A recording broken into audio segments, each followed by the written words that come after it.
So yes, namaste and a very, very, very warm welcome once again to all of you to this session. Uh, Today's session, as the name suggests, EPFO and beyond, building your retirement foundation, right? I think that's what we wanted to do. We wanted to talk about one goal that we often forget or often ignore because we are so busy in our day-to-day lives. We're so busy managing goals for our children, for our loved ones, for our family, but we just don't think about our retirement that has to come one day or the other, right? And that's predominantly the reason why we wanted to do a session on this particular topic, right? So yes, quick disclaimer before we get started. We just wanted to call out that we at Pennywise are financial educators. Think of us like a personal finance school. We in no manner are trying to sell or endorse any products. We do not have any affiliations. So during the course of this workshop, even if I take some names or I take references of certain products, they're only and only going to be with respect to giving you examples. But we are not trying to endorse or sell any product here, right? Just wanted to call that out before we could get started. Think of us as, if I may say, your teachers, but at the same time as your friends, because we would love to share what we've learned through our experiences, how we've gone through our journey, what mistakes we've done, and we'd love to share that with all of you, right? I myself come from a non-finance background, so if I can figure out finance, so can each and every one of you. Gautam and Srinath are my finance gurus, so I take all the dumb from them and I try to simplify it in my own simple world, simple language, and then I share it with all you audiences, right? So that's a quick intro from ourselves, from our team, and I really hope you have a lot and lot of fun, right?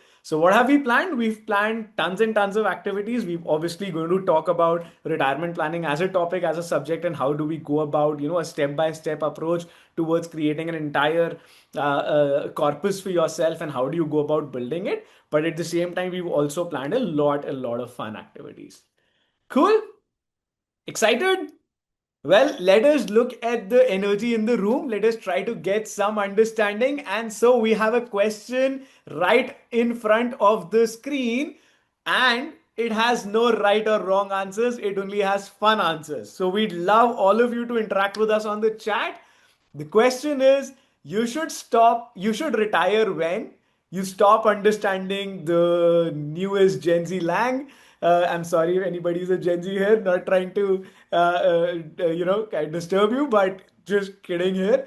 When Monday mornings feels like a BP check, your chair makes more noise than your enthusiasm, or your coffee stops helping. Mahesh says all of the above. I agree to you, Mahesh. Rakesh says never. Oh, yes. Never retire, right? Always keep working for what you like doing. Option B, option C. Somebody says when Monday mornings feel like a BP check. All of the above. Nota, says Manoj. Perfect, perfect. That's the energy that I'm looking for. Super awesome. By the way, folks, I have, I always say this. I am sure now, by now, people who've attended the previous sessions might be thinking, Akshat always says this just like that. But honestly, I have not had my lunch today. I was so excited preparing for this session that I thought, that I will just have my lunch post. So if you want me to be fully energetic till the end of this session, I'd love for you to keep the chat buzzing. I'd love for you to throw in some smileys. In fact, if you want, you can throw in some burger smileys as well, so that that will keep me pumped up, will keep me energetic. But yes, anytime you feel nice, anytime you like a slide, anytime you like an explanation, please do not hesitate to throw in your thumbs ups, because that's what keeps me going. That's what will make us all super energetic, super enthusiastic in the session. Okay, let's get started. So, retirement, as they say, your next chapter, planned and purposeful.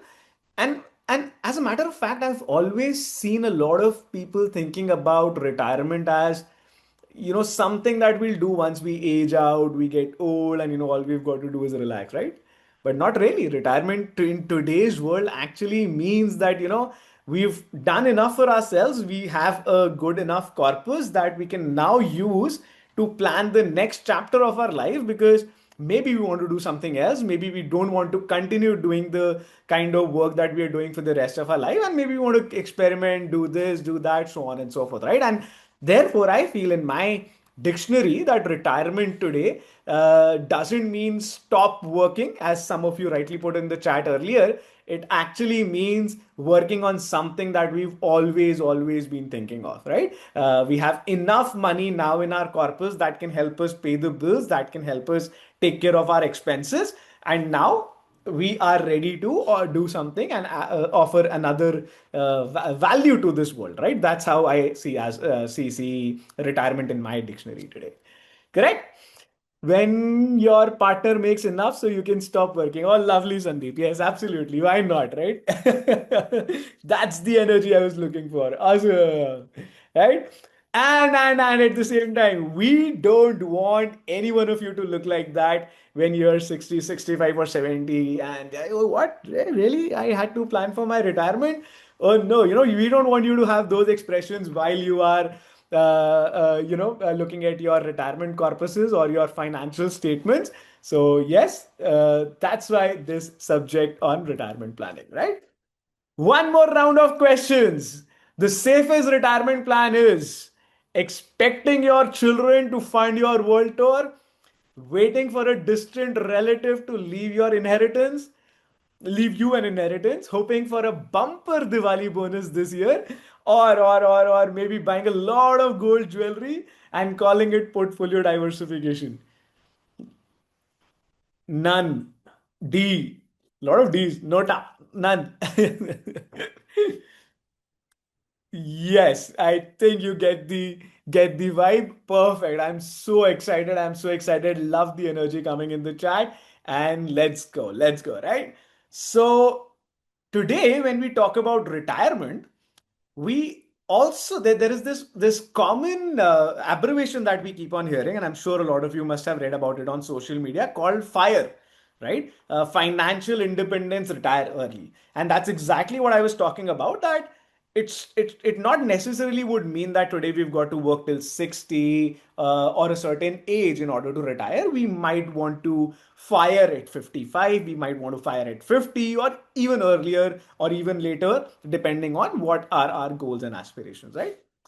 And certainly, in order to do that, one of the biggest things is the first two words, financial independence, because unless and until we do not have enough money, we even if we retire, we wouldn't be able to pay the bills using that, right? And that's why we certainly need to create a wealth, create a corpus for ourselves, correct? And let me ask you a serious question. No fun answers this time. This is a serious one, okay? If you could stop working for money tomorrow, how much money do you think we would need to maintain your current lifestyle comfortably? Would that be 50 lakhs? Would that be 1 crore? Would that be 5 crores? Would that be 10 crores? Oh, by the way, Ankit, I know we missed adding the polls earlier, but if we can do it them right now, uh, this might be a good time to quickly take some polls. So folks, Ankit will just initiate a poll. If you could also given quickly answer the few questions. There'll be 5 questions. The first one is on your screen. So yeah, after you put the response on the chat, take just 10 seconds more and wow, wow. Love the energy today. At what age do you think people should start planning for retirement?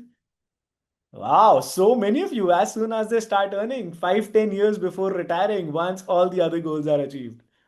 Some of ABCD, absolutely. Oh, that's a good answer on the chat. Oh, that's some of ABCD. Okay, I get it now. It's for the slide. Sorry. There's another question on the Zoom poll. So if you could quickly take that as well. It is subjective. Absolutely. Absolutely. Right? So in parallel to what Ankit's poll is, there's the second question there, and we won't take much time, just 1 quick minute, so that all of you can quickly answer. But we feel retirement planning is a three-step process, right? And we'll deep dive into each and every step one by one. But what do you think is the biggest difficulty when it comes to creating a retirement corpus today, or even thinking about retirement? Anybody wants to share a personal, thought on what do we do with retirement, or why, uh, why are we not able to usually take care of our retirement corpuses?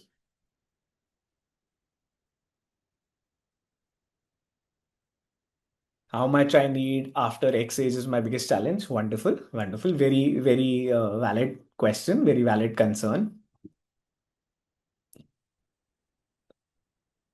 Ankit, maybe we can move to question three. Ankit, you can keep moving to the remaining questions while I do this. We have five questions. I think we're on two. Yeah, folks, quickly. There's a third question as well, and then just two more. Sorry, I know we wanted to do this earlier and we forgot, right? So that's why we are making you all do this now.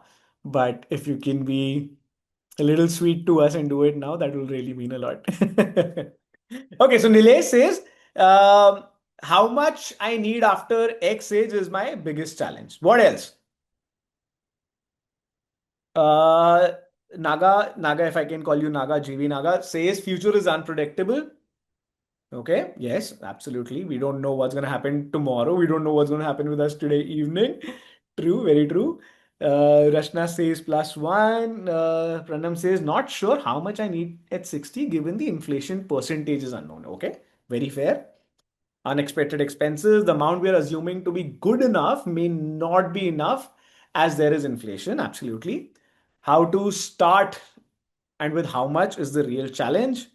Job security is a challenge. Financial independence, peace of mind, security. Critically, corporate hospital bills in lakhs. Yes, yes, absolutely, Madhu. I can so relate to that, right? I mean, healthcare costs are going crazy and crazy. And thankfully, that's why we have folks from Ethika who are covering us on our healthcare costs. Too many investment options in the market, and it gets overwhelming to make an informed decision. Yes, yes. Wonderful, wonderful, right? Right. And then last question with which Ankit posts, and then we'll just move on to step number one, which is exactly what all of you were saying, which is Akshat, how do we calculate our required retirement corpus? How do we know how much do we need post we retire or post we are done with our active earning? Right? And to answer that, I think the simplest way is, well, let me take you right to an Excel calculator that we've prepared for you. Why do the mathematics or why do the assumptions on my own, right? So Mahesh says 60 times of my expenses. Well, let's see that. And at the same time, we tried approaching this in a different way, right? So let me quickly run you through some numbers, right? Assuming that our current age, so this is a retirement planning calculator. I'll request all of you to focus here on column C and D, this particular one, right? And what it says is, what's your current age, right? So let's say our current age is, say, 30, right? What's our current annual expenditure? So this is the number that you for sure are spending today, right? So for example, if it's about 45,000 rupees today, rent, groceries, food, fees, this, that, etc. Whatever is your money, that's what you've got to put here. So we've currently put it as 5 lakh. Let me just bump this number to 8 lakhs, right? Depending on the kind of expenses that are increasing these days, I've just put this current annual expenditure for 8 lakhs. And all of you are should have your own numbers, right? Yes, don't worry. You'll get the Excel calculator and everything. We've prepared this all for you, right? Okay, now inflation rate. So we've observed that over the last many years, the inflation on an average has been around 6 to 7%, and so we've just assumed it on the higher side, which is 7%. Omkar says inflation seems like 12% nowadays. Well, honestly, there are few categories in which it is actually as high as that. Particularly, I believe education and healthcare. Those are the two top categories when it comes to inflation. But let's just take for an average assumption as 7% for now. And obviously, you can feel free to bump these numbers as you go. And your work age is 60 years, is what we've assumed that all of us plan to work till 60, at least in the current jobs that we are, or the current kind of jobs. Basically, the number of years that we plan to actively earn a job, right? Actively earn a salary. And so the number of years of retirement simply becomes 60 minus 30. So you don't have to change any of these, this number. Just put in the work age that you have, right? This number will auto calculate. And so, let's look at this number, expenditure post retirement. This gets auto calculated. What it says is, and let me actually say something like fill, this also you can fill, and this also you can fill, right? So you have understanding what all you need to fill. And so this gets auto calculated. And what it says is, what it means is, if today we are spending 8 lakh rupees currently on our lifestyle today, then this same number, then in order to maintain the same lifestyle, I will need to spend 60 lakh rupees when I turn 60. The value of 8 lakh rupees of today is going to be 60 lakh rupees 30 years from now. Whatever I'm getting for 8 lakh rupees, you will have to pay 60 lakh rupees for the same. How crazy does that sound, right? 5 times, 6 times. Now, assuming we've just taken a life assumption that we'll live till 80 years, right? Maybe you can just put 90 here. So, assuming that you plan to, or you will be able to live till 90 years, then right from the age 60 till the age 90, you have to fill yourself up for 30 years. So basically, this 30 years is the time period for which you kind of need to plan your finances, right? This is the time period for which you are not going to be actively earning. This is the time period for which you need your retirement corpus to be able to fund you, right? And so, my friends, the number with respect to keeping all of these parameters in place comes to be about 8 crore 10 lakh rupees. 8 crore 8 lakh rupees for lunch. That's the number that you need to build for yourself at the age of 60 years if you have 8 lakh rupees of fixed expenses today in order to maintain the same lifestyle. If you feel that your lifestyle is going to increase or your expenses are going to increase, maybe you might have to bump up that 8 lakh rupees to another a few lakhs, right? But 8 crores is the required retirement corpus. So which basically means 8 crores you get at the age of 60. It should be there in your overall wealth or in your bank accounts. Now, obviously, from 60 to 90, you would not require all of this 8 crores at once, right? So you will require that 60 lakh rupees current annually.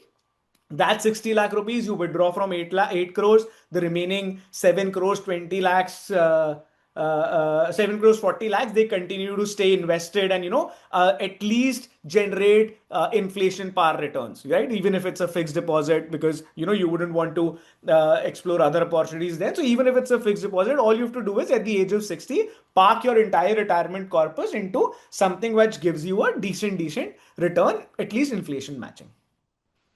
Right? Clear, everyone, so far? 8 crores, everyone understood? How did we reach this number? Quick thumbs ups, please. Perfect. Now, yes, you can put yeses in the chat or give your thumbs ups. Now, what do we do, Akshat? How do we get started with creating a corpus for ourselves? And therefore, that's when you look at this particular table where it says that now if today, let's say if you're starting today and you have 30 lakh rupees, if you have 30 years time in hand, then expected rate of return is about 10%, right? Let me say that if you do well, you will be able to achieve about 12%, as I can say, on a safe side over a period of 30 years, right? Which is a long period, but if you stay consistently invested over the next 30 years, 12% is honestly possible to achieve, right? And so you need to start investing 27,000 rupees per month. Folks, it's not joke anymore. We're talking about some serious numbers. You need to start investing 27,000 rupees a month in order to create a retirement corpus of about 8 crore rupees. What it also means is what the last one, the lump sum required, it means in case you have 26, 27 lakh rupees today, you can put all of them together into an asset that gives you 12% over the next 30 years, and you will be able to create a 8 crore rupee corpus, right? Absolutely, Kamal. Absolutely. We're not even talking about taxes and everything. Right now, let's just understand the numbers. And, obviously the taxes come later into the picture when you do a proper tax planning. How do you withdraw your funds, so on and so forth, right? But what we need to understand is all the tax related things would be more applicable to when you withdraw the corpus, right? At the time when you're investing it, there wouldn't be any tax on your investment amount, correct? Given the surcharge, etc., right? But does this make sense, right? I'm just going to change some numbers here. Let's say if you are 35, although the retirement corpus would, required retirement corpus would drop down to 576. The reason being, you now have a lesser time, and your money required will be lesser. But it also means that now you only have 25 years of time in hand. So in fact, you now need more money. Instead of the 27,000, you now need 36,000 in order to achieve the 5 crore 76 lakh rupee corpus, because the compounding will work less. It's just 25 years instead of 30, right? And obviously, if you are currently in your 20s, well, I would say get started. Your required corpus is going to be huge, 11 and a half crore rupees, but your required monthly corpus is just going to drop down to 21,000 rupees, right? Okay. Please consider current age as 50. Sure. It says 2 crore rupees, but in order to prepare that 2 crore rupees, you will need almost a lakh rupees of SIP every month, right? So absolutely, feel free to play with these numbers. And again, I have put life expectancy as 90. You want to do it 80, 85, whatsoever, right? I mean, these numbers are for you. So when we share these Excel, and which we will, you will get this, right? I'll do one last one. 40 at 80 years of life expectancy, 8 lakh rupees. It gives you a 3.5 crore corpus that was required. And, and therefore you need 40,000 rupees, right? Don't worry, Arif. As I said, right, these are for all of you. So we will share this Excel sheet with you. But hold on, right? Let's understand first. You will certainly get the Excel sheet. But yes, now clear. All of you called out this as the biggest challenge, which is calculating your required corpus amount. Does this make sense? Does this make sense? Naga, I will just come back to your question. But does this make sense? Quick yeses. Okay. Perfect. Perfect. Anyone who has any sort of confusion with the numbers, you could put in. I'm happy to walk you through again, right? But I hope this clarifies what we kind of wanted to understand. Perfect. So, right, our step one of calculating the required corpus is clear to everyone. Let's do another round of fun answers only. The most accurate way to know if your retirement corpus is enough is, well, let's ask Mr. GPT. Let's ask the AI, will I be rich enough at 60? Check with your neighbor, they always know, right? Current age into current salary divided by office travel time. How about option C?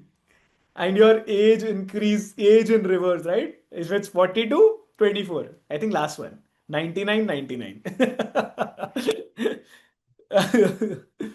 Yes, yes. Nota again. Mahesh is on Nota. Okay, wonderful. So I hope step one is clear to everyone. Moving on, step two, right? Now, Akshat, we understand we need to have 4 crores, 5 crores, 7 crores, 8 crores, so on and so forth based on our parameters. How do we build it, right? What are the financial products that we must use in order to build a retirement corpus for ourselves, right? And to be honest, on a very high level, we can divide all the asset classes available to us into these four major products, right? Fixed income products, fixed deposits, PPF, national saving certificates, bonds, so on and so forth. So all of those are those fixed income products where you obviously know that today, if you invest X amount, you will get this much back at the end of the maturity period, right? Pretty straightforward, pretty simple. You then have your equity products, you have your stocks, individual stocks that you can invest in, and then you have other ways of investing into equity as well, which we'll just cover. Then have your gold, silver, all the commodities, so some of those products that you can park your money in, and then your real estate, obviously, right? If somebody can buy a house, a land, a flat, a commercial property, so on and so forth. So these are obviously the usual products that we use in order to create all our investments, right? And it is very good to diversify amongst all, right? Gold, silver, ETF. When I say gold, I mean all everything, right? Whether you referring to ETF, digital gold, or physical gold, we're talking about overall gold, right? However, however, there is some more products that we have, right? And the re and the, just focus on the heading of the slide. It says common modes of investing. A lot of times I've seen people saying that I invest in a mutual fund, I invest in an NPS, I invest in an EPF. No, that's the wrong way to say. I invest in a mutual, let me say that again. I invest through a mutual fund into any of the products out here. Right? So a mutual fund further invests, I hope everyone knows, right? A mutual fund further invests our money into the fixed income, equity, gold, real estate, so on and so forth. Correct? Same way NPS. NPS invests into equity, corporate bonds, government bonds. And EPF, you can say in a way, is with the government, and the government guarantees us a fixed return. Right? So I just wanted to call this out because I've seen a lot of time people saying, I invest in SIPs. Well, you don't invest in a SIP. SIP is a way of investing through mutual funds into equity classes, fixed income classes, so on and so forth, right? And for those of us who have our full-time jobs and are actively working day in day out on not into the financial markets, I feel mutual funds is one of the best instruments that we have in order to diversify across all of these asset classes, right? Because at the end of the day, it's very important for us to diversify amongst all of these asset classes, right? And so, while mutual funds is a great tool to also park in some funds for towards our corpus, right? Because that 12% that we saw in the retirement calculator, we wouldn't be able to achieve that by investing only in fixed deposit or only in PPF or only in gold. It is important for us to also invest a good portion of it in mutual funds, given the time horizon that we have, and obviously the longer the time, the better it is, so that it gives you that 12% return. And so while mutual fund is, as I said, a great option, we obviously wouldn't be covering the mutual fund portion in detail. We've done sessions previously, so feel free to watch the recordings, or we'll happy to do it in future as well. But today's session, we will focus on two retirement specific products, which is your NPS and your EPFO, right? EPFO, I believe by default, almost all of us are enrolled into by the virtue of our organizations doing the contribution. So we will talk a little deeper into it. And then obviously the national pension scheme or the national pension system, through which also we can invest into various products, right? So let's quickly look at NPS and EPF and see how they work. So NPS, as you can say, NPS, as you can say, the national pension scheme. So let's start from the place where I've marked green, right? So an NPS scheme or the national pension scheme, when we give our money to the NPS scheme, it further invests our money into three asset classes: equity-based asset class, a corporate bond, and a government bond, right? Cover that in the coming slides. Now, NPS can be categorized into two categories: a tier 1 and a tier 2 account. We'll cover what each account means. It is usually market linked, right? Because each of these accounts invest into equity markets, so on and so forth. So based on the market performance, we get 8, 10, 12% returns. Investment, there are two ways of investing in them: the active choice and the auto choice. Withdrawal, well, NPS at the time of withdrawal, when we turn 60, when we are at the retirement age, we get 60% lump sum tax free, but the remaining 40%, it comes as a pension, it comes as an annuity to us, right? And finally, tax category, it comes with a EEE category, which means whatever we invest into it, we are able to get tax exemption on it. The maturity also gives us a lot of tax benefit, right? And we can also claim tax deduction. So tax exemption, tax deduction, as well as maturity, right? So that's the triple E.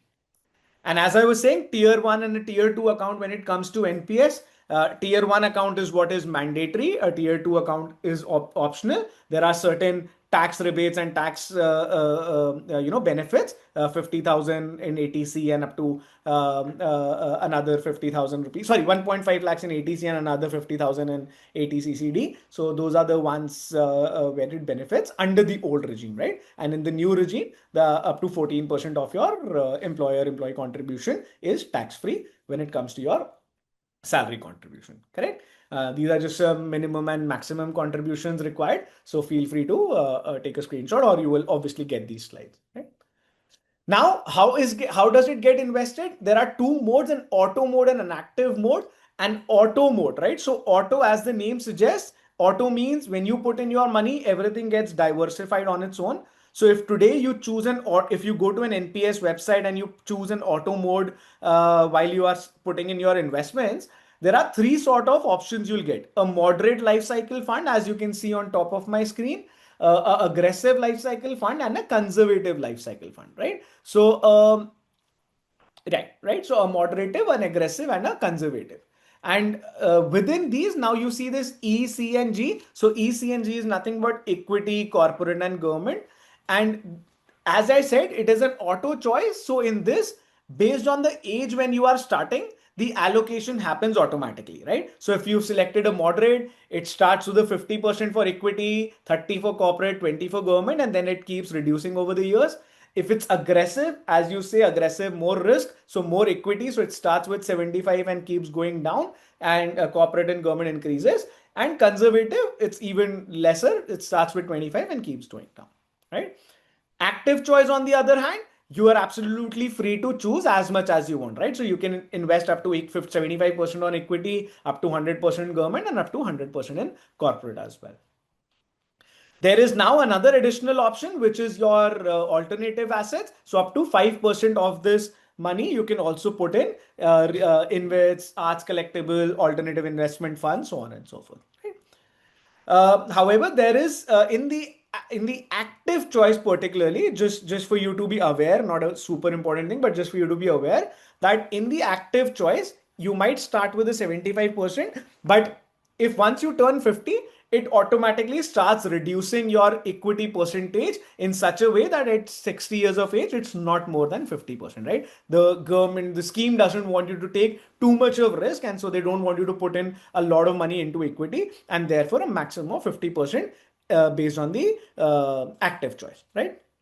Don't worry about these details. These are very, very well available over the internet. And, as I said, you will be getting these slides as well. So we will make sure you understand it.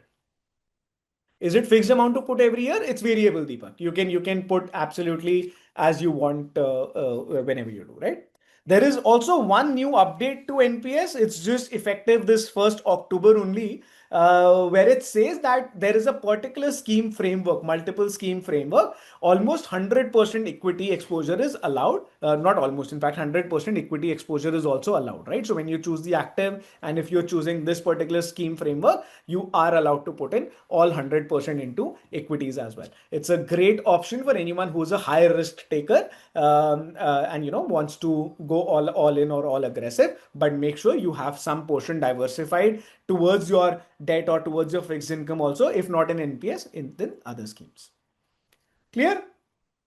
Some quick pros and cons. As I said, NPS tax efficient, offers deduction of about 1,50,000 under ATC and an additional 50,000 plus 60% of your corpus is tax free at the age of 60, right? Cost effective. The commission that goes is very low as compared to the other market linked products that we have.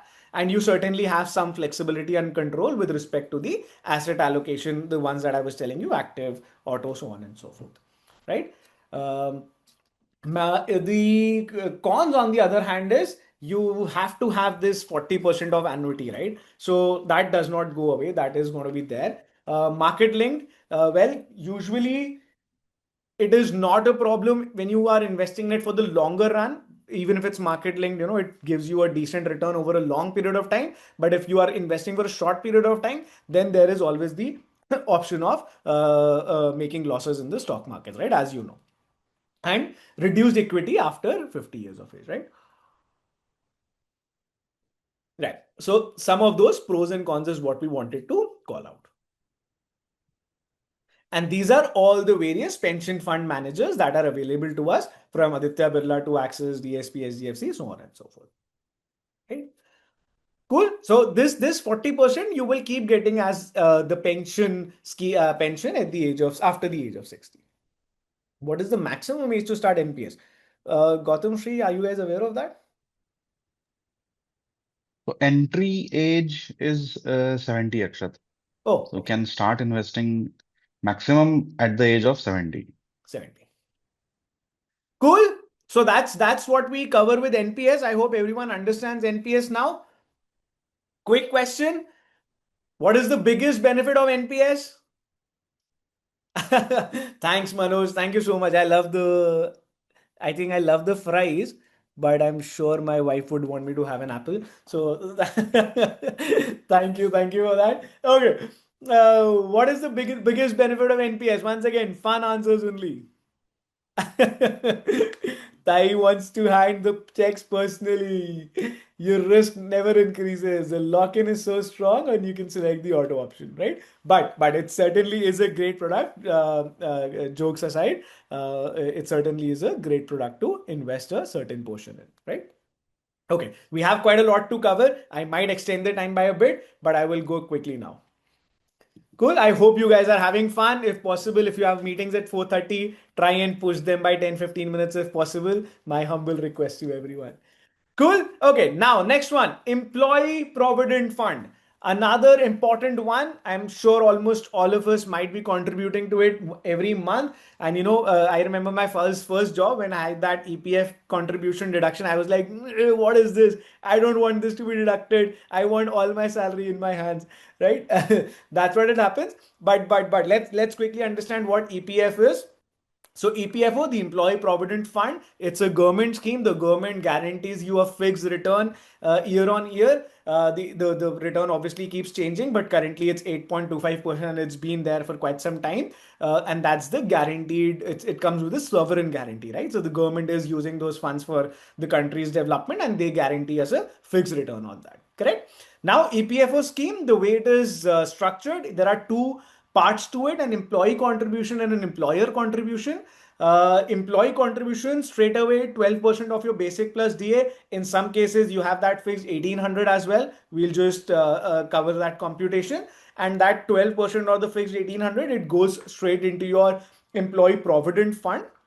The remaining, which is your employer contribution. Now, out of that employer contribution, 8.33% of your basic plus DNS allowance goes towards the employee pension scheme, and 3.67% goes towards the employee provident fund, right? So, if you can look at it, there are two boxes at the bottom. One is an employee provident fund. This is the money that you get lump sum at one go at the time of your retirement. And then the employee pension scheme, this is the one that comes to you as a pension month on month post you retire, right? And that's the contribution the way it does. Quick few features. Again, the similar tax benefits that we had in the NPS as well, tax-free contributions as well as growth as well as withdrawals, right? Guaranteed returns 8.25% at the as of 24-25. It comes with a lifelong pension under the EPS scheme, as I was saying, and it also gives us a insurance, which gets covered under the EDLI scheme, Employee Deposit Linked Insurance, right? So these are the four major features or benefits. As I said, pros and cons, it's backed by the government, guaranteed returns, partial withdrawal is allowed, and now there have been some recent changes. I'll just cover them in the subsequent slides. And in case of any sort of an employment, there is a unemployment, there is a support as well. Lower liquidity, longer lock-in. Moving on to withdrawal rules under EPF. So, in terms of whenever you have a medical emergency for yourself, your spouse, or your children, an education required expense, education fees majorly for yourself or your children, your wedding expenses, housing, or self-employment, right? Which means you want to get started with anything, you can withdraw partially from the EPF corpus that you have. What are the rules around it? So this is what has now become a little better, and this is what has now become these rules were recently announced. As you can see on the top right, they were announced on 13th October and they come effective 1st of November. And few really nice things that have happened is earlier, so the minimum service requirement, right? So earlier different withdrawals had different eligibility, right? So for example, the ones that I was telling you about, medical emergency, education, wedding, so on and so forth, each of these categories, they had a different time period requirement, 5 years, 7 years, so on and so forth. But now it is uniformed all into one, or into actually three categories majorly, and within 12 months after being employed, or after 12 months of contribution, you are allowed to partially withdraw from all of these, right? Complex rules cause confusions and rejections and delays. It is now much easier to understand with easier and fewer rejections, right? So the main change that you should kind of want to see from here is, after 12 months of active enrollment, you are able to partially withdraw funds from your EPFO. Categories. There were earlier, as I said, 13 different categories, and each of these categories had a different rule. Now they're all merged into three clear categories: essential needs, housing needs, as well as special circumstances. Right? So three basic categories is what they are all compiled into. Amount eligible for withdrawal, once again. Now this is an important one, right? Earlier, what would happen is the members would only be able to withdraw what they have contributed. Whatever I have contributed as an employee, whatever I have contributed, only that amount was I allowed to withdraw, plus the interest obviously that I earned on it. However, now the entire PF balance is available to be withdrawn, which means my contribution, my employer's contribution, as well as the interest that I earn from it. Right? So this is a great welcoming change. You can now withdraw your entire PF balance, not just the employee contribution. And as I said, after 12 months of service, you can start withdrawing based on the reasons that you have. Towards unemployment, here is a change. After 2 months of unemployment, you could now withdraw, you could earlier withdraw only your employee interest as well as the employee share as well as the interest that I just shared in the previous slide as well. Now, with the newest changes, earlier it was all 100% after 2 months. Now it is 75%, but 75% of again your employer plus employee plus the interest, right? So all three put together. So basically the sum might increase, and it can be 75% can be withdrawn immediately. The remaining 25% can be withdrawn after staying in it for 12 months, right? Full 100% is also allowed in case of any personal permanent disability or any sort of such serious issues. Sorry, just needed some water. And as always, full withdrawal is also allowed at the age of 55. Clear? With respect to your withdrawal limits, earlier during the course of your EPFO period, you were allowed only 3 withdrawals for your marriage and education combined. Now, with respect to your education, up to 10 times you can withdraw over a period of your EPFO. For your marriage, up to 5 withdrawals, and maximum about 75% balance after completing 12 months. Right? Clear with the new rules? And one more important one, the minimum balance rule, right? The minimum balance rule, earlier what it meant was frequent withdrawals prevented low income. Okay, so earlier, since as you know, they were allowed to frequently withdraw. Now one has to maintain. So okay, well, let me put it the other way, right? Earlier, as you know, 100% could have been withdrawn, but only of the employee contribution and interest. However, now about 75% is allowed of the employer plus the interest, and 25% has to remain at the end of the till the end, right? 25% is what you can not withdraw. Now, the reason for this change, I want you to read the last line on this slide. There was this survey done, and EPFO found out, right? They have all the data of all of our data.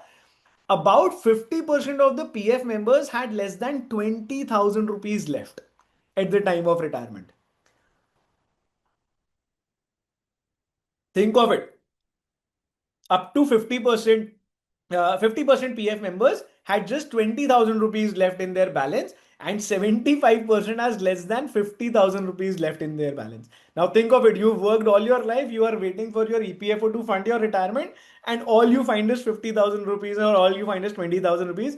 Obviously, because you withdrew a number of times and the compounding didn't work for you, right?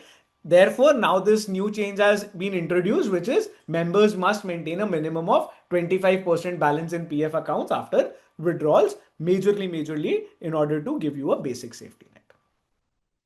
Clear? Yes? Can I have a quick round of thumbs ups?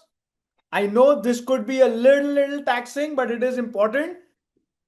And I hope you are able to understand. Some of you are responding only to hosts and panelists. Maybe you can just switch to everyone. Right? Okay, I think after stopping Sona, if I'm not wrong, 3 years. I mean, you can keep for as long as possible, but you won't get interest on it after 3 years, right? Sri Gautam, correct me if I'm wrong here. Correct, Okay. actually, 3 years. And you can keep the amount till 60 years. I mean, after retirement, after 60 years to compulsory withdrawal. Right, perfect. Okay, now quickly on the taxation part, as I was saying, employees' contribution, it is eligible under section 80C up to 1.5 lakhs in the old regime. Employers' contribution is also exempt, 12% up to 12% of your basic plus dearness allowance, that is exempt. Contribution in excess of 7.5 lakhs per year, that is taxable. Right? So if you are total employee plus employer contribution exceeds 7.5 lakh rupees in a year, then that contribution will be taxable. Taxation on interest, employees contribution up to interest earned on the contribution up to 2.5 lakh rupees a year, right? So whatever deposits I'm making up to 2.5 lakh rupees a year, whatever interest I earn on it, it is absolutely non-taxable. But any amount above that, right? So for example, let's say the second line there, if you are depositing 3 lakh rupees, then above 2.5 lakh rupees, which is 50,000 rupees, whatever interest you earn on that 50,000 rupees, that interest will be taxable, right? So that is your taxation on interest, which is your employee's contribution. And taxation on maturity, as I said, it is completely tax-free. Clear? Now, one very strong calculation that we wanted to share with you. How EPF contribution can help you create a retirement corpus. And let us go back to the same Excel sheet that we were referring to. And in fact, somebody also asked this question in the chat, which is Akshay, how does this help us build that retirement corpus, right? And so what we've done here is we've just given a basic salary structure, right? So we've just assumed CTC as 11 lakhs. And I believe for most of you, the salary structure should look something very similar to what we have. These are just some basic templates. And there are two types of contributions that your corporate might be doing with respect to EPFO, right? Some of you might be doing a 12% contribution. Some of you might be doing a 1800 flat contribution, right? So based on this, what we've done is we've tried to give you an even deeper understanding into Akshat, since you said 3.5 crores is what I require, right? We've currently taken 30 years. Do you want me to, 40 years? I'll just move this back to 30 just because we took this as the first example, right? And this is at 80 only. And now look at this. I'm going to show you some nice numbers, right? So what this does is, how does the theme that the point that we're trying to understand from this calculation is, how does EPFO help us build some portion of our corpus which we really don't have to worry about, right? Which is, given these same numbers and given, let's say, your salary is close to about 11 lakh rupees a year, if you are contributing 1800 rupees a month, your EPFO contribution over the 30-year period would help you create a corpus of about 55 lakh rupees. And you obviously need to cover the remaining 6.5 crores, because 6 crore 90,000, sorry, 6 crore 90 lakh rupees is the overall requirement. But yes, you need this 6 crores and 34 lakh rupees. So 55 lakh rupees of contribution is what the 1800 would help you do. But in case, let's say you are in the 12% bracket, right? Then you will be able to create a corpus of almost 2 crores and 84 lakh rupees. How powerful, right? In fact, we've also taken a small assumption here that let's say you are having at least a 5% salary increment year on year, then obviously your EPFO contribution also increases with this respect to this particular one, right? With respect to your investments, your principal increases, right? And so therefore you are able to create a corpus of about 2.84 crore rupees only from your EPFO if you stay invested in it for a very, very long period of time. Yes, clear? I know there's a lot of chat buzzing, but if we can just concentrate here for like next 5-7 minutes, we'll be done, and then we will open it for Q&A for as long as possible. But do you think this is helpful? Do these numbers make sense? Yes, no? All clear so far? 5% increment is a myth. Is it, Sudhir? Is it less? Is it more? by your smiley, I think it's less. But anyways, feel free to, once again, once you get these calculators, feel free to change these numbers. Right? Come on, folks. 190 people on the chat. Only 8-10 yeses. I'd like to hear this from everyone right now. Does this make sense? Do you think this tool is helpful? Do you think this Excel is helpful? Are you able to get an understanding what we need to do now? Perfect. Wonderful. Wonderful, right? So now with respect to 12%, only about 4 crore rupees is what you now need to prepare. Almost, if you look at it, almost 35-40% is getting created by the EPFO corpus itself, right? And yes, feel free to change your salary here as well. In case you are at a higher salary bracket, let's just say 20 lakhs, this will just get all auto calculated, all auto populated, and you see even these numbers will change accordingly, right? So in fact, if you're at a higher salary bracket, there'll be less requirement for you to create from your own. A lot of that will be done by your EPFO itself. Cool. Now the question, Akshat, how do we build this remaining corpus, right? Right. Okay. But yeah, just before I come to the question on how do we build the remaining corpus, one quick thing that I wanted to just call out was there was this recent recent analysis done by the BSE, I believe, BSE or NSE, where they figured out so a lot of times what we feel is, I don't want to do EPFO contribution. I don't want to do NPS contribution. Let me just do everything on my own, right? Let me just put all my money into mutual funds or into stocks. I am good. I understand everything. Let me do it by my own self. And we fight with our corporates, no, stop my EPFO, give me my money, so on and so forth.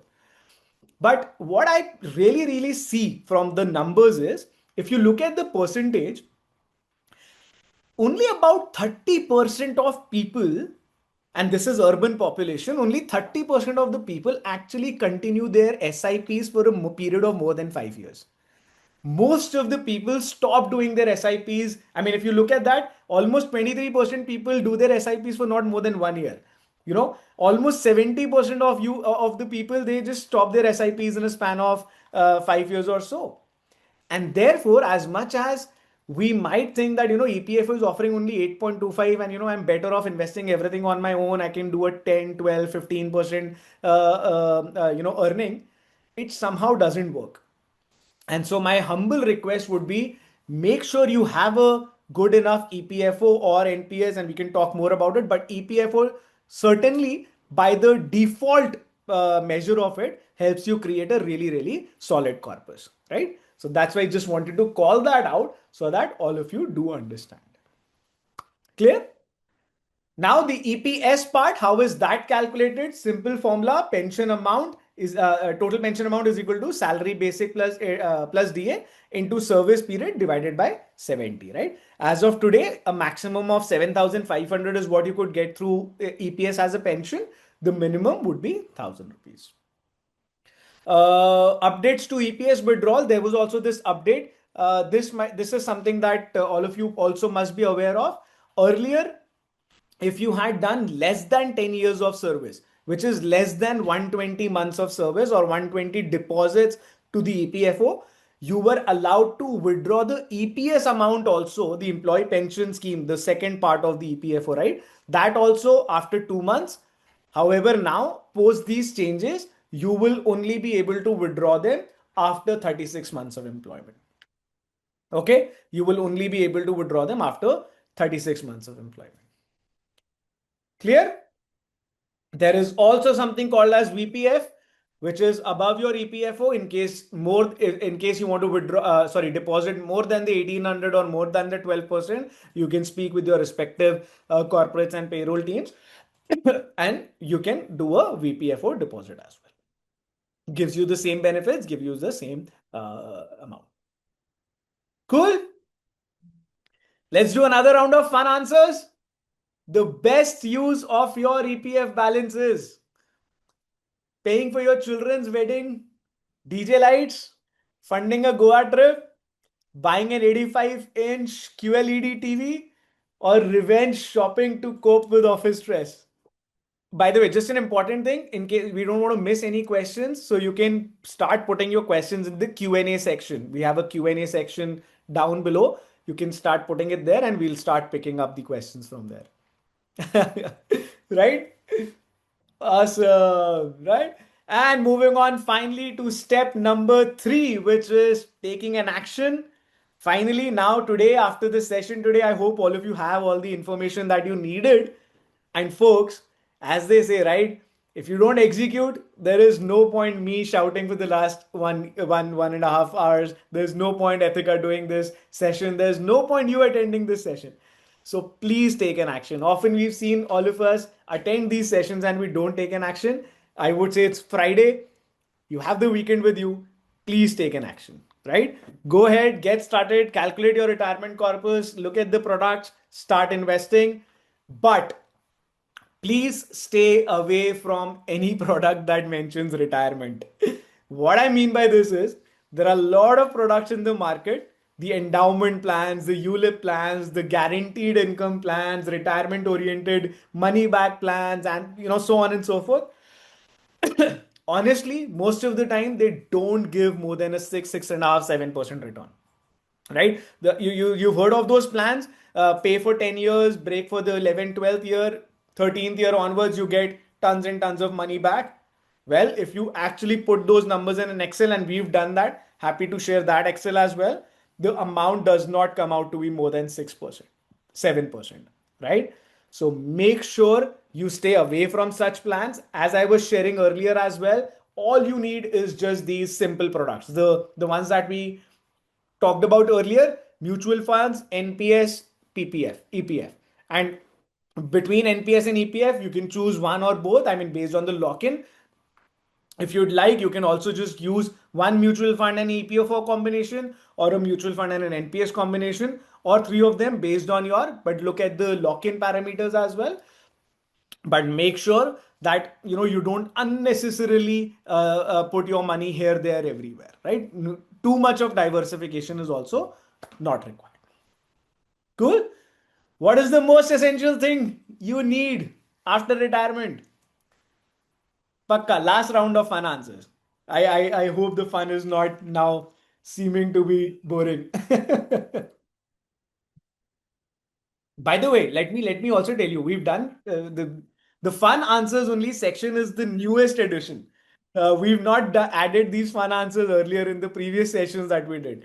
So it's the newest edition. Let us know if this looks good, or should we move back to the the important questions only. Lovely, Rachana. Peace, some travel, and good friends, right? Awesome. And well, I know today's session was about was about retirement planning, But something very, very important for all of you to note, this is a financial health scorecard that we want all of you to be very, very well aware of. This is something that we, from our experience, have developed, and we feel that it is very important for all of us to have these 8 pointers done right. First one, your 3 bank account strategy, or something that we call as effective budgeting. We'll happy to share a YouTube video that we've created on this. But we've also done a session on this early this year. Ankit, if you can share the recording of that as well. But the 3 bank account strategy, which is effectively creating a budget for yourself, getting a term life, getting a medical life insurance, creating an emergency fund, defining at least 3 short-term and 3 long-term goals for which you need to invest, and planning for your post-retirement income, which we covered in the session today. And finally, getting started with your investments, or alternative, you could also say managing your investments well, right? For those of you who are already investing, right? The point of this 8 pointer checklist is, for every yes that you have, I mean, the point is, if you have a yes, for each of these that you are done with, just put a yes and give yourself a point. And the point is that out of eight, if you are 5 and above, great, well done. Give yourself a pat, but try and be an 8 on 8 ASAP. But if you're not even a 5, then my friends, it's serious time, it's high time you start concentrating and looking at your personal finances seriously, right? Here's a really, really honest opinion. Here's a really, really honest advice. As a friend, I would suggest, if your checklist score says less than 5 on 8, you must start working towards your finances. You should sit on it and start thinking about it. Cool. And as they say, the goal isn't more money. The goal is living life on your own terms. With that, we wrap up all that we had. But one last thing for all of you. Tell me and I forget, teach me and I may remember, involve me and I learn. And that's what happens. Tell me and I forget. That's what usually happens, right? We tell people and they forget about it. Teach me and I may remember. That's what I've done today. I've taught you, but involve me and I learn. And that's how we want to involve you. We have these 3 QRs up on your screen. Feel free to take a screenshot, or feel free to take out your mobile phones and scan each of them. So here is a WhatsApp community that we've created, especially for people from Ethika, who can actually just join in, and all of us are here. The Ethika team is there, and happy to answer any questions that you may have, even post this session, even later on any topic at all. We do have the YouTube channel as well, in which we have put in a detailed course on end-to-end personal finances. It's absolutely free of cost. And then we also have my Instagram account, which you can, just scan in and be updated, because we keep sharing a lot of bite-sized information there as well. And in the meanwhile, while you access all of that, thank you, Ankit has put up the the post-workshop questionnaire, so you can answer that as well. And just after that, we will move on to the Q&A. Okay, so Salib has a question. How much one should invest as we have a current age to enjoy and travel at the same time, which won't be possible when we are old? Even if I'm able to invest aggressively, how can I plan for it? Very good question. Salib, I'm so happy to for you to ask that question. And if you don't mind, Salib, may I ask your current age? If you can put that in the chat. But a basic answer, or a rule that I have personally followed, is a 30-20-50 rule, right? I simply try and do something, which is, I have to invest 30% of my money with every month. 30% is something that I want to reach there ASAP. Maybe when you get started with your first salary, you might not be able to do a 30, because you have your expenses that you need to take care of. But slowly and steadily try and reach there. So 30% is what I like to invest for my long term, so that compounding can work for me. About 10 to 20%. So I said the 30-20-50 rule. So 30 for your long term, 20 for your emergency fund or your needs, and 50 is where you should just spend, enjoy, do anything and everything that you can with that, right? Now the point is this 30-20-50, you might not be able to achieve it on day one, but start with a 10-10-80 rule, 20-10-70 rule. The point being you should have three buckets and you decide for yourself. It's always good to start calculating how much you need in order to invest for your future requirements. But the point is ki, you should certainly invest apart from enjoying all that you have, right? Cool. Need the calculator for including both EPS and NPS. So NPS, I'll be honest, right? We've not put in the NPS because NPS is market linked. NPS, you would not be able to get an 8.25%. I mean, you don't have a fixed percentage return, right? So simply all you need to do is just think of it, right? Just do any assumption that if you are getting a 10% return on it, how much are you able to do it, and just subtract that with this number as well, right? So that's why NPS, the point is that this additional corpus that you need to create, you could use an NPS, you could use a mutual fund, you could use anything in order to create this as well, right? Sorry, I'll be right back. Srinath, Gautam, if you can take another question, I'll be right back in just 1 second. Okay, so probably let me answer that. So right now we are not built in the Excel to have the existing provident fund balances also included. But yeah, I mean over a period of time we'll look at it, right? So we can look at doing it, and then all our tools keep getting updated. So and as and when the updates happen, we'll be happy to share that with you as well. What is the ideal portfolio mix of EPFO, mutual fund, equity, fixed assets? Please suggest. So normally we go with the 100 minus age rule, right? As you would have seen in the internet as well. I mean, most of the people do recommend that, and that we have found that it's a pretty good way of looking at investments portfolio. And Akshat is back, right? Akshat, you want to take that? We are on the ideal portfolio mix of EPF. So I was talking about the 100 minus age mix. Oh, yeah. What is the ideal portfolio mix of EPFO, MF, equity, fixed assets? Harshvardhan, the best way would be, the 100 age rule, as he said, right? And again, another thing of looking at it is based on your goals. So for all your long-term goals, any money that you need 5-10 years and later, you can go all in equity. Anything that you need urgently, immediately, you should put it into your fixed income and other assets, right? I'll just share something with all of you, right? So here is a very detailed. Turn your link. Sorry, ignore this ad, please. Give me a second. Profile into a lead generation machine using AI. I guess you did that right. By building. मैंने बहुत चीजें try करी है. फिर से. Sorry.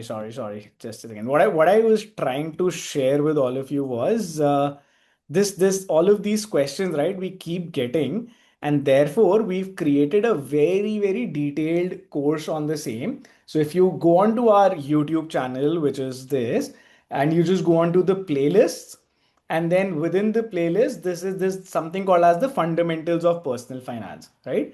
Just click on this, and this will take you to a chapter by chapter approach, right? So right from the questions which was previously coming, how much should I save? How much should I invest? How much should I put in here and there?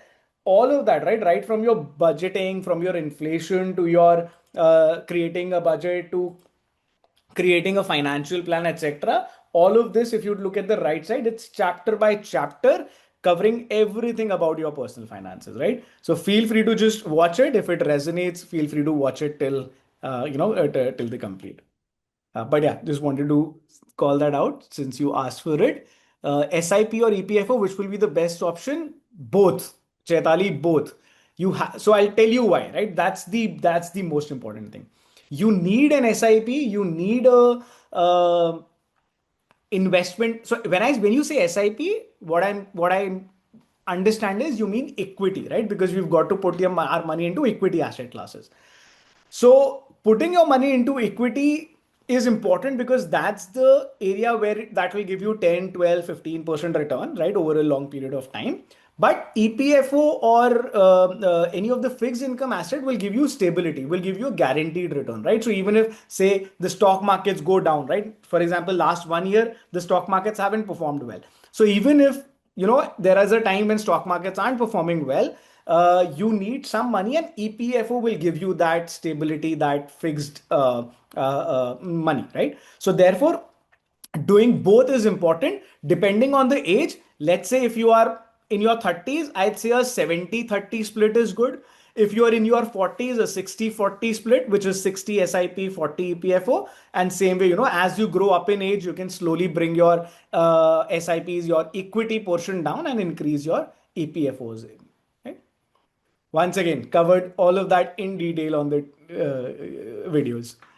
How much is the maximum amount I can withdraw for housing, and will that withdrawn amount be taxable under the new regime? Sri Gautam, can you answer that one? Yeah, so I think what you can withdraw is up to 90% of the EPF for a housing purpose, but you should have completed at least 5 years of employment, continuous employment. So that's the condition.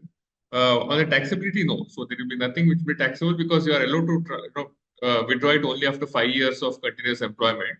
So any Sorry, withdrawals. Sri, post the update, it's now allowed after 1 year only. So that 5 year is limited to 1 year of employment, 12 months of employment.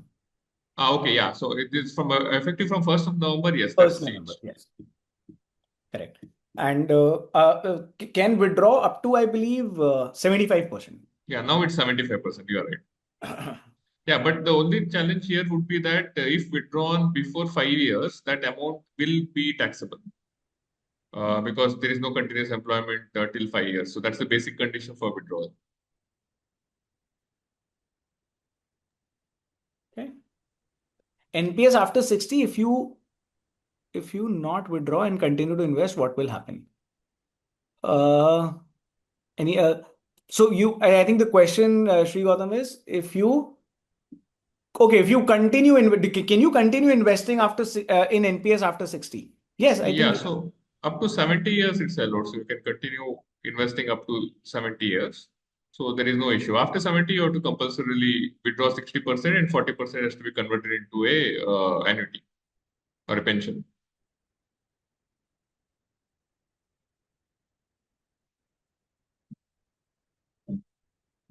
Cool. I think we covered all the questions on the Q&A.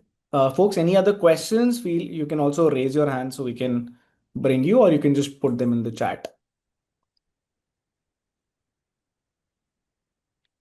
So there is one more question, Akshat. Do we have any age limit? I mean, age limit, there's no entry limit whenever you start earning. So which is, I guess, basically minimum of 18 years. But yeah, maximum amount you can't keep the money or contribution in EPF beyond 60 years. So you cannot contribute beyond the age of 60. Yeah. I think Abhijit has a question. Abhijit, yeah, absolutely. I mean, as a DIY, I know it gets tough, but I think I'd suggest you to take that as the first step. Feel free to be a part of the community, right? Because you'll get a lot of help from there. Apart from that, yes, there are a lot of financial advisors. I mean, happy to share them at a personal level in case you need. We don't do that, but in case you need that, happy to do that. Feel free to get connected on LinkedIn, or I'll also just put in my email ID here.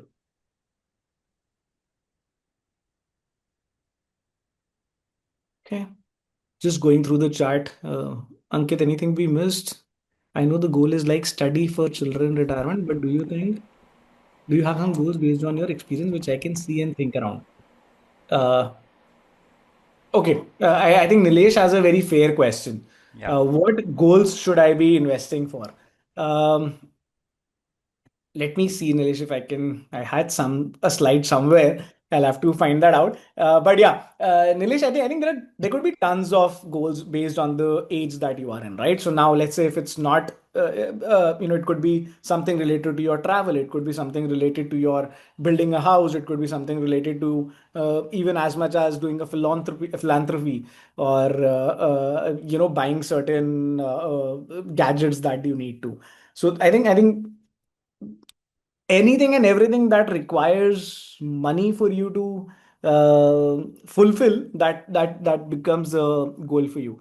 But yes, if you're looking for a more detailed list, I'll be more than happy to share. If you can just drop me a note or on the community or on my email, I'll be happy to share that slide with you. It's not on top of my head, so but I'll share that with you. But any Gautam Shri, any from your personal experience, any of the goals that you felt you should have been tracking earlier? Yeah, I mean, many times that happens, right? So we don't do a top-down approach where we plan for something and then start investing towards that.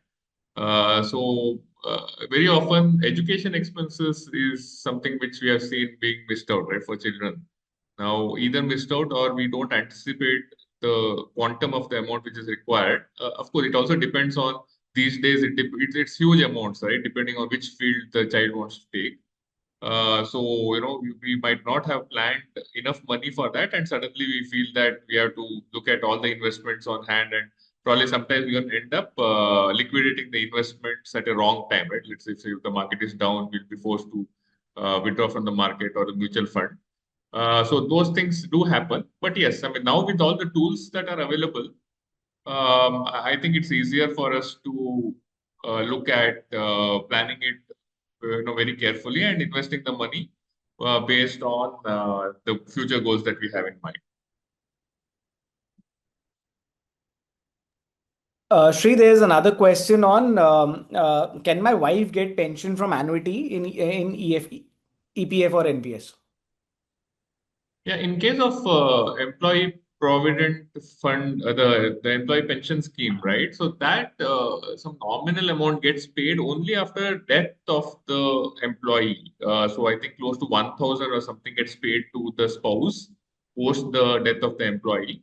In case of NPS, it depends on the pension scheme that you opt for at the age of 60, right? So whenever you're converting the money into a pension, there are different schemes, right? There are schemes like where the pension will be payable only to the employee. In that case, the pension amount will be higher. There is another scheme where the pension amount will be paid to the employee, and after the death of the employee, 50% might be paid to the employee's spouse. Uh, there will be some other schemes also wherein the corpus amount might get returned after the death of the employee to the spouse or to the nominees. And there are certain schemes which do not give that corpus back. So basically, it all is a trade-off between the amount that you get as a pension, which will be a higher amount if you have limited dependencies, right? Meaning to say that if the pension is payable only to the employee, then the employee gets a higher pension after the retirement. But if the pension is to be paid even to the spouse after the death or the corpus has to be returned, the pension amount keeps reducing. So what you can do is you can look at the various pension schemes that were mentioned in our slide, right? So you can go through those and opt for the best which suits you, keeping in mind that the trade-off between the pension amount receivable versus the options that you get. Sharad, great suggestion. In fact, we were ourselves thinking of doing that. We'll certainly do that. Gautam, task for you. If you could, if there is a possibility to add the existing corpus that one already has, right? Yeah, so there is a follow-on question on the EPS, Akshat, that if the EPS has considerable balance, then also is it only 1,000 rupees? See, the EPS, what you need to keep in mind is EPS amount doesn't get very substantial because the amount of the contribution which gets into EPS is restricted to a max of 8.33 into 15,000 rupees, close to about I think 1,200 odd rupees every month. So nobody can contribute any amount more than that. Of course, if the salary is lower, then the amount contribution goes lower. But maximum amount of contribution is some 1,260 odd rupees every month. So the corpus at the end of it will not be like very very substantial. At the most, even if you have contributed for 40 years, it might be close to 5 to 6 lakhs. And there is a restriction on the maximum amount of pension payable, right? So whatever is your contribution, the maximum amount of pension payable to the employee itself is 7,000 rupees, 7,500 rupees. So it cannot exceed that. So therefore, yes, to answer your question, regardless of the amount which is available as EPS balance, the maximum amount which will be payable is 7,500 for the employee and 1,000 rupees to the spouse after the death. So it's not really a very, I would say, lucrative option for investment, but yeah, it's mandatory, so you have to do with that. Pranam, I think Pranam's answer. Okay, I think we can't. I'll just say done and finish it. Okay. Are recently joined employees eligible for pension if their basic salary is above 15,000? Yeah, because you'll have a 1,800 contribution, right, Manjunath? So based on the 1,800 contribution that you are doing, a portion of it will get to EPS, and you will be able to get the EPS. Yeah, but for pension, in case of employee pension scheme, a minimum of 10 years contribution is a must, and the pension gets payable only after the age of year 50, so not before that. And which one is better, EPF or NPS? Akshay, you want to take that? Sorry, sure. Yeah, I was in fact about to take that. So, good question, Jatin. Um, NPS and EPF, right? Now, the best way of looking at it is now think about it. NPS gives you equity exposure, EPF gives you fixed income exposure, or it's a fixed deposit scheme, right? A guaranteed 8.25% scheme. Now, what you have to put your brains together on is if you have any other fixed deposit scheme that you're already invested in, which could be a fixed deposit, which could be a bond, which could be a national savings certificate, etc., then you can put in money into to NPS. If you have mutual funds, equity exposure through other products, better to put your money into EPFO, right? So you can't compare EPF and NPS directly because both of them are solving different needs. EPFO fixed income, NPS equity, right? And that's where you have to do that diversification and think of clubbing it with other products of the same category. Did that answer your question? I hope I was able to simplify it. Okay, everyone. So I think the questions are never going to end, and Akshat has to eat something after the session ends. So yeah, thank you so much, Akshat. I have to tell, it was such a fun, engaging, and informative session. I did not know finance could also be so interesting and engaging. If today reminded us of one thing, it is this: retirement is not something that happens at the end of our career. It is something we build throughout our career. So each one of us sit at different stage, early saver, mid-career, or planning a long-term wealth. And yet the takeaway for all of us remains universal. The earlier we understand money, the more peaceful our future becomes. A big thank you to you, Akshat, once again. Despite not eating, you've taken, so much time, and you've still brought the energy in for today's session. And just simplifying a topic that so many of us quietly worry about but rarely speak. And thank you everyone for tuning in for today's session. Let's take forward this information today, and make financial freedom as a decision. Wishing everybody a wonderful weekend ahead. Thank you so much. We'll be meeting you in our next session for Friday Musings.